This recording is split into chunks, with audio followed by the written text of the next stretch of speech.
শুক্রবার দিনে অথবা রাতে একটি মাত্র তাসবিহ পড়িলে আল্লাহ বলেন, বান্দা আমি তোমার হয়ে গেলাম, আজ তুমি যা চাইবা সব কিছুই দান করবো। সুবহানাল্লাহ বিহামদিহি। প্রিয় ভাই বোনেরা, এমনিতেই শুক্রবার অত্যন্ত দামি এবং গুরুত্বপূর্ণ, ফজিলতপূর্ণ। আরও রমজানের শুক্রবার আরও বেশি গুরুত্বপূর্ণ। রমজান যেরকম বরকতপূর্ণ, রহমতপূর্ণ, তেমনিভাবে শুক্রবার রহমতপূর্ণ, বরকতপূর্ণ। তার কারণ হলো শুক্রবার এত সব আল্লাহ রাব্বুল আলামিন দান করেন, তার অসংখ্য বান্দাবান্দিকে এই দিনে মাফ করে দেন। আল্লাহর হাবিব সাল্লাল্লাহু আলাইহি সাল্লাম জানিয়েছেন যে অসংখ্য বান্দাবান্দিদেরকে এই শুক্রবার মাফ করে দেন এবং এই শুক্রবার দোয়া কবুল হয়। এবং পবিত্র শুক্রবার যদি কেউ সর্বপ্রথম মসজিদে যেতে পারে, এত সব হয় জানলে আপনি অবাক হয়ে যাবে।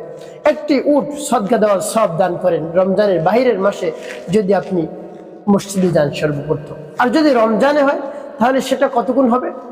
আল্লাহ রাব্বুল আলামিন রমজানে অন্য মাসের তুলনায় 70 গুণ বেশি সব দান করেন। তাহলে আপনি যদি প্রত্যেক শুক্রবার সবার আগে আগে মসজিদে যেতে পারেন, আপনি পুরুষ, তাহলে আপনি সেই সব পেয়ে যাবেন।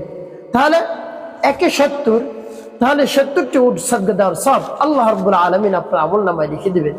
যদি এরপরে যে যায় তার আমলনামে একটি গরু সদকা দেওয়ার সব লিখে দেন, তারপরে যে যায় তার আমলনামে একটি বকরি অর্থাৎ ছাগল সদকা দেওয়ার সব লিখে দেন, তারপরে যে যায় একটি মুরগি সদকা দেওয়ার সব লিখে দেন, তারপরে যে যায় তার আমলনামে আল্লাহ রাব্বুল আলামিন একটি ডিম সদকা দেওয়ার সব লিখে দেন। সুবহানাল্লাহ বিহামদিহি। দেখুন কত দামি এবং গুরুত্বপূর্ণ পবিত্র শুক্রবার। তাই এই পবিত্র শুক্রবার আপনি এই তাসবিহটি পাঠ করুন, আপনার মনের আশা আকাঙ্ক্ষা পূরণ হবে। আরো পবিত্র রমজান মাস চাওয়ার সাথে সাথে আল্লাহ রাব্বুল আলামিন দান করবেন। পবিত্র রমজান মাস এত দামি, এত গুরুত্বপূর্ণ। একটা ইবাদত করলে 70টা ইবাদত করার সব আমলনামায় লিখে দেবেন। 1 টাকা যদি দান করতে পারেন, 70 টাকা দান করার সব আপনি পেয়ে যাবেন। তাই পবিত্র রমজান মাসে একটা মিনিট, একটা সেকেন্ড সময় আপনি নষ্ট করবেন না। প্রত্যেকটা সেকেন্ড, মিনিটকে আপনি কাজে লাগাবেন।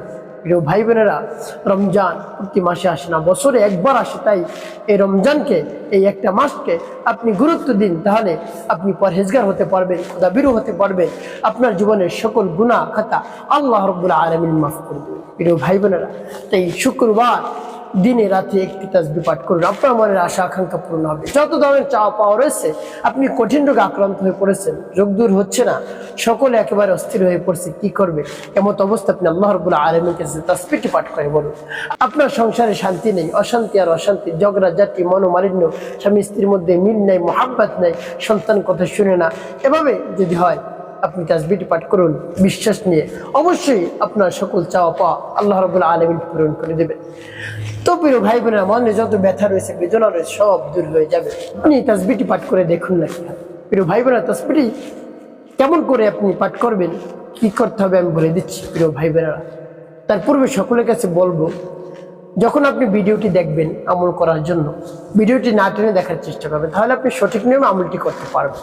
প্রিয় ভাই বোনেরা, তো আমলটি করার শুরুতে আপনাকে কি করতে হবে? উত্তম রূপে পবিত্রতা অর্জন করতে হবে। পবিত্রতা অর্জন করে উত্তম পোশাক পরিধান করে কিবলামুখী হয়ে নির্জন একটি জায়গায় বসবেন।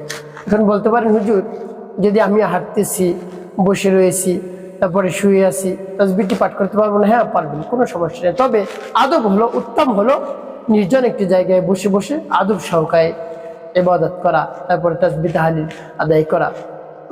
আপনি শুয়ে বসেও করতে পারবেন, কোনো সমস্যা।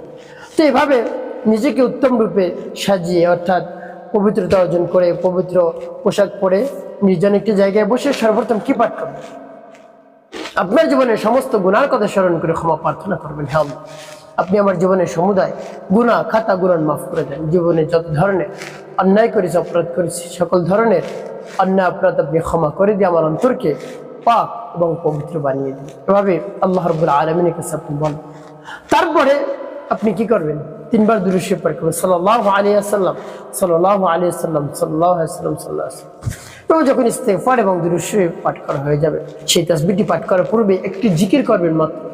একটি জিকির করলে আল্লাহ রাব্বুল আলামিন এত সব দান করবেন, আপনি শুনে আশ্চর্য হয়ে যাবেন যে এত সব, তাহলে তো সবসময় আমার সেই জিকিরটি করতে হবে। সেটা হলো, একবার যদি পাঠ করেন, আসমান এবং জমিনের মধ্যে যত ফাঁকা জায়গা আছে আল্লাহ রাব্বুল আলামিন নেকি দ্বারা ভরপুর করে দেবেন। সুবহানাল্লাহ। আমি সেই জিকিরটা আর কোনো জিকির না, আমাদের সুপরিচিত জিকির কালিমার জিকির, লা ইলাহা ইল্লাল্লাহ, লা ইলাহা ইল্লাল্লাহ, লা ইলাহা ইল্লাল্লাহ। তবে 99 বার পাঠ করবেন, একবার পাঠ করবেন পুরো কালিমা, লা ইলাহা ইল্লাল্লাহ মুহাম্মাদুর রাসূলুল্লাহ সাল্লাল্লাহু আলাইহি ওয়াসাল্লাম। এবং যখন পাঠ করা হয়ে যাবে তারপরে সেই তাসবিহটি পাঠ করবেন। তাসবিহটি পাঠ করে কি করবেন বলে দিচ্ছি এবং কতবার পাঠ করবেন। আগে তাসবিহটি বলে নেই, যেমন বিসমিল্লাহির রহমানির রহিম, ইয়া যাল জালালি ওয়াল ইকরাম, ইয়া যাল জালালি ওয়াল ইকরাম, ইয়া যাল জালালি ওয়াল ইকরাম, ইয়া যাল জালালি ওয়াল ইকরাম। তবে এই তাসবিহটি আপনি 11 বার গুনে গুনে পাঠ করবেন। যখন পাঠ করা হয়ে যাবে 5 বার দুরূদ ইব্রাহিম পাঠ করবেন। আল্লাহুম্মা সাল্লি আলা মুহাম্মাদ ওয়া আলা আলি মুহাম্মাদ কামা সাল্লাইতা আলা ইব্রাহিম ওয়া আলা আলি ইব্রাহিম ইন্নাকা হামিদুম মাজিদ। আল্লাহুম্মা বারিক আলা মুহাম্মাদ ওয়া আলা আলি মুহাম্মাদ কামা বারাকতা على إبراهيم وعلى آل إبراهيم إنك حميد مجيد. اللهم صل على محمد وعلى آل محمد كما صليت على إبراهيم وعلى آل إبراهيم إنك حميد مجيد. اللهم بارك على محمد وعلى آل محمد كما باركت على إبراهيم وعلى آل إبراهيم إنك حميد مجيد. اللهم صل على محمد وعلى آل محمد كما صليت على إبراهيم وعلى آل إبراهيم إنك حميد مجيد. اللهم بارك على محمد وعلى آل محمد كما باركت على إبراهيم وعلى آل إبراهيم إنك حميد مجيد. তবে যখন দুরূদ ইব্রাহিম পাঠ করা হয়ে যাবে, আপনার আমলটি করা শেষ, ওই স্থানে বসে আল্লাহ রাব্বুল আলামিনের দরবার হাত উত্তোলন করবেন। পবিত্র রমজান মাস, দোয়া কবুল হয়ে যাবে সাথে সাথে। আপনার মানে যত ধরনের ব্যথা আছে, বেদনা রয়েছে, যত ধরনের আশা আকাঙ্ক্ষা রয়েছে, আল্লাহ রাব্বুল আলামিনের কাছে বলবেন। অবশ্যই আল্লাহ রাব্বুল আলামিন সাথে সাথে কবুল করে নেবেন, চাওয়া পাওয়া পূরণ করে দিবেন।